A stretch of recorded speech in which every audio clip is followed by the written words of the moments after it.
नमस्कार मित्रों, मैं विकास वर्धन आज आप लोगों के समक्ष एक ज्योतिषी की कहानी लेकर उपस्थित हुआ। वो ज्योतिषी जो सबका भविष्य बदलाते हैं। एक बहुत ही प्रसिद्ध ज्योतिषी हुआ करते थे, विवाहित थे। अभी फिलहाल उनकी कोई संतान नहीं थी और वह संतान उत्पत्ति के लिए उपयुक्त समय अपने कुंडली में ढूंढ रहे थे कि इस वक्त अगर संपर्क किया जाए तो इस वक्त हमारे संतान जो होगी वो बहुत ही विद्वान होगी। लेकिन संजोग की बात है कि जो समय उन्होंने निर्धारित किया था उस वक्त उनकी पत्नी मायके चली गई। कोई आकस्मिक घटना हुई और उनकी पत्नी मायके चली गई। तभी उन्होंने सोचा कि अब तो जाना बहुत जरूरी है। वो अपने घर से निकले। रास्ते में बहुत तेज बारिश होने लगी। अब बारिश इतनी तेज थी छूटने का नाम ही न ले। तो रास्ते में वह किसी परिवार में रुके और वो बहुत परेशान दिख रहे थे। तो उस परिवार के मालिक ने पूछा कि क्या बात, आप इतना परेशान क्यों हैं?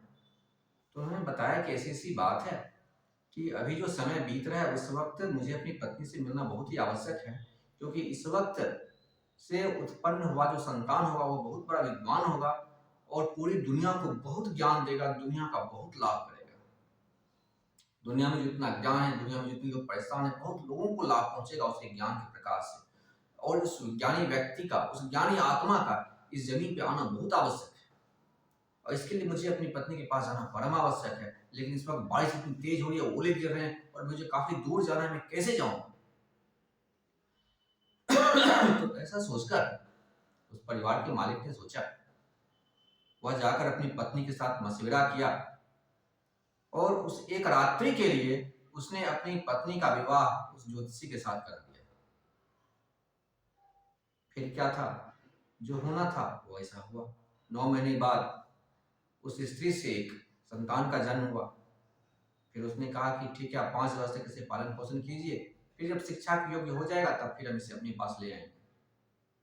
जैसी बातचीत हुई थी उसके अनुसार 5 वर्ष बाद जब लड़का 5 वर्ष का हुआ, उसका मुंडन संस्कार हुआ। फिर ज्योतिषी पिता जो उनके बायोलॉजिकल फादर थे वो उनके पास आए और बोले ठीक है, हम लेकर चलते हैं। तो जैसी बातचीत हुई थी उसके अनुसार उनकी माता ने, उनके पिता ने संतान को ले जाने दिया। संबंध तो कभी खत्म होने की बात नहीं है, पास के गांव में ही रहते थे। तो वो अपने पुत्र को कंधे पर बिठा कर ले जा रहे थे। रास्ते में हरे भरे खेत थे और हरे भरे खेत में दो तरफ अलग अलग फसलें थी। बगल वाले फसल में, जैसे दाएं साइड वाले जो खेत था उसमें बाएं साइड वाली जो फसल थी वह भी कुछ उगी हुई थी।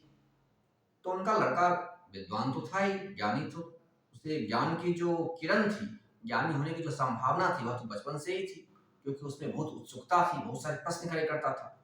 यद्यपि सभी बच्चे प्रश्न करते हैं, लेकिन जिन बच्चों में विद्वान या ज्ञानी होने की संभावना होती है वो अधिक प्रश्न खड़े करते हैं। तो बच्चे ने कहा कि पापा एक बात बताइए कि यह ये खेत वाले का जो फसल है वो इस खेत में उगा हुआ है, तो ये जो फसल जब वो काटेगा तो फसल किसकी होगी, ये इसकी होगी या जिसकी होगी? तो बोले उनके पिताजी कि देखो बेटा, बीज जब ये छिड़क रहा था तो इस खेत वाले का कभी कभी बीज छिड़कने में हाथ बहक जाता है, क्योंकि एग्जैक्टली तो बीज छिड़का नहीं जा सकता है एकदम मेड़ के किनारे किनारे। तो वह बीज छिड़कने में कभी कभी हाथ बहक जाता है और वह मेड़ के इस पार वाले खेत में कुछ दाने इसके आ गए, तो यहां पर ये हो गया। तो क्या, उसके पुत्र ने पूछा कि क्या जब यह फसल कटेगी तो यह खेत का जो मालिक है क्या इसकी फसल को काट कर ले जाएगा? बोला नहीं, कुछ दाने अगर इसके खेत में चले गए तो अब जो भी थोड़ी बहुत फसल है वह इस खेत वाले की हो जाएगी, इस खेत वाले की नहीं होगी। यह बात सुनते ही वह जो पुत्र था वह बोला कि मुझे कंधे पर से नीचे उतारिए, और वह कंधे पर से उतरा और वापस अपनी माता के पास चला गया।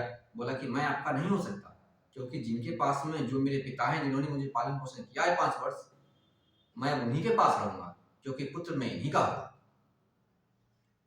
इस तरह से मित्रों, यहाँ पे जो ज्योतिषी थे वो वहां से वापस लौटे। यद्यपि वह लड़का विद्वान हुआ और दुनिया को काफी प्रकाश दिया, लेकिन उस पल के लिए वह लड़का अपने उस बायोलॉजिकल फादर के पास नहीं गया।